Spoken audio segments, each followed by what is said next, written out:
எப்பவுமே வீட்ல வந்து நான் வேலை செய்யும்போது, அது மார்னிங்கா இருந்தாலும் சரி, ஈவினிங்கா இருந்தாலும் சரி, பாட்டு போட்டுட்டு தான் நான் வந்து வேலை செய்வேன். அது என்னன்னு தெரியல. பாட்டு கேட்டே வேலை செய்யும்போது ரொம்பவே எனர்ஜெட்டிக்கா இருக்கு.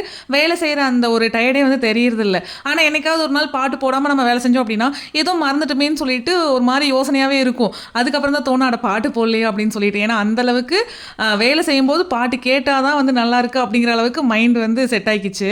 ஈவினிங் கொஞ்சம் ஒர்க் எல்லாம் இருந்தது. வீட்டு வேலையெல்லாம் பண்ணி முடிச்சுட்டு, சமையல் பண்ண ஸ்டார்ட் பண்ணியாச்சு. இன்னைக்கு நைட் டின்னருக்கு வந்து உருளைக்கிழங்கு பொரியலும், கத்திரிக்காய், தக்காளி கடையிலும் தான் வந்து ரெடி பண்ண போறேன். என்னன்னு தெரியல. மார்னிங்கும் டிஃபன் ஐட்டம் தான் சாப்பிட்டேன். மதியானம் வந்து லஞ்ச் சாப்பிடல.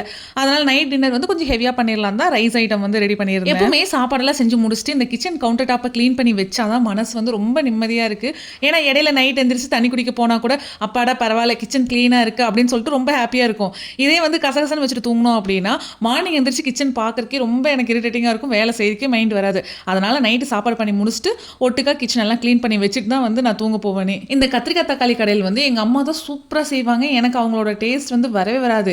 என்னன்னு தெரியல, இன்னைக்கு ரொம்பவே சூப்பரா இருந்தது. நானே எக்ஸ்பெக்ட் பண்ணல. ஏனோ தானோன்னு தான் செஞ்சேன். ஆனா டேஸ்ட் நல்லா இருந்தது.